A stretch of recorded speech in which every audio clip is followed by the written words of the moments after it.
guys, Jake and Sarah Salyer here with another episode at our kitchen table, Hearth Homes Realty and Hearth Custom Homes. And today we want to talk about choosing your team, your realtor, your lender, your builder, your closing company, your inspector. Yeah, your inspector and all the fun stuff. Yep. So our motto has always been look until you love it. Whether that is your house, the people you're working with, whatever. So you should interview everybody. Your realtor should have a closing company that they work and somebody that they can recommend as their inspector. That doesn't mean you have to use that person. We do recommend interviewing agents, right? We've been interviewed a ton of times. We're not always picked. When I say look until you love it, that means that person is a good fit for you. So you got to get that feel like, hey, we could be stuck with them for at least 30 days, right? If you found a home tomorrow, not in this market, that's not going to happen. So if you find a home in 3 weeks, then that 30 to 45 day closing process, that person's going to be in your life for at least 60 to 75 days. We're always trying to build a relationship, right? So hopefully we're in your life for several years and we're referred out to friends and family and so on. And everybody knows somebody.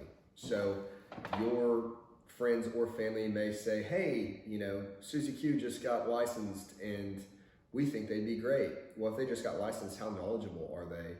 One of the things that I love about new agents, even as an agent myself, is typically they are super hyped up, hungry, which is awesome because they are eager to work for you and be available and do those things. So it's not a bad thing to go with a newer agent by any means. They're hungry, like she said. They're hungry and they're excited and they're ready to do it, which is awesome. And to be honest, when you start doing any job for an amount of time, sometimes you kind of lose your tenacity to do it because things, especially real estate, is very redundant. It's the same thing over and over. But to come back to, it's not.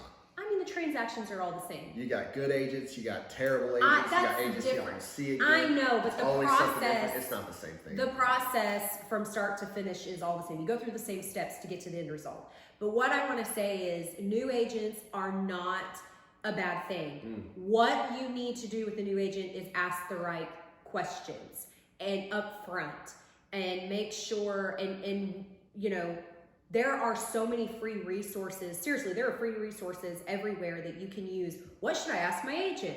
We've done videos on those things. We're a free resource. Look back on some of our videos because we line those things out. So it's an experienced agent, yes, should know things like the back of their hand and how to handle situations. But new agents are also great because they're hungry, they're eager, and they're going to work hard for you. At least they should be, or they're not going to survive.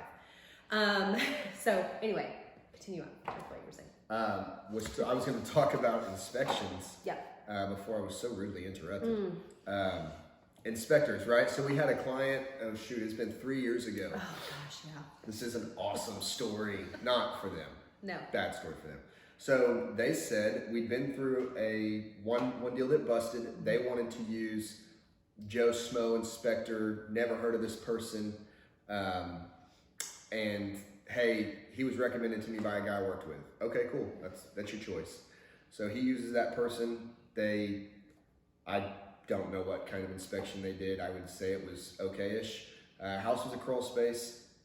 Recently, within the last month, the selling agent contacts me and says that buyer, our buyer, was suing the seller because there was mold. Okay. Well, you didn't use my inspector. You didn't use my termite guy who does a thorough mold inspection. And now you want to sue 3 years later, but you chose your inspector.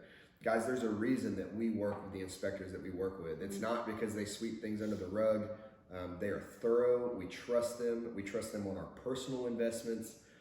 These are guys that we've been working with. My career's coming up on 16 years. I think I've been with them for 15. So guys that we really won't deviate from because they're there for your protection. Yeah. We have said this over and over and over. We are not salesmen. We don't sell the home for you. We don't make or break your transaction. We're advocating for you. We are extensions of you. We are here to do the best representation of you. Your lender is another key component to your team in your real estate transaction. They will make or break. They're the ones who have to make sure the file is hitting all of the deadlines, getting into underwriting, appraisals getting ordered, this, and that. If there are delays in closing, it's not because of the realtor, it's not because of buyer or seller or anybody else. It's generally because of the lender. If you go with a local person, should be quicker, should be easier. If you go with a bigger, more national, we'll say it, Quicken, right? So you can't get Quicken on the phone. Quicken and Rocket. You can't text them. The lender that we work with, we love her. We've been with her for over 5 years now. She does our personal stuff. We trust her. I can text her and I can almost guarantee a response within less than 10 minutes. Yeah. That's excellent. Communication is everything in every transaction. Yes. So for us, we use the people that we use because we trust them. Yep. We've got a long-lasting relationship with them. If we aren't the agent for you, right, or the team for you, the team meaning the team of people, those are the same people we use on every single transaction. We don't deviate from them. But find somebody that you feel like you mesh with.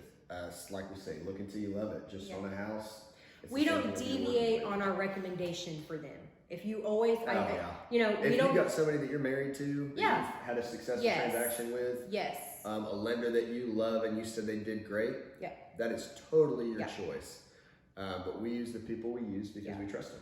So I would say overall, picking your team, the number one thing that you want to find that is going to be consistent in all of them is communication is key. That's with your realtor, your lender, inspector, your everyone. Communication is key. Loyalty as well. I mean, we've said that before, be loyal to your agents. If they invest their time with you, please be patient. Please keep them. And be loyal to your lender as well. I would say number 3 in picking your team is what? Nothing. Oh. Number 3 in picking your team is just knowing that it's trust. Knowing that we're here for you, your lender's here for you. All of us are working toward the same goal. Seriously, we want it to close. Right. And we want it to be the right close for you. So communication, loyalty, and trust, I would say, are big key things in picking your team. Ignore that alarm. And thank you guys so much for watching another episode of At Our Kitchen Table. Like, subscribe, comment, call, text. Make fun of my mustache, make fun of my face, my head. Don't make fun of her. Whatever we can do for you guys, please let us know. Y'all have a great day.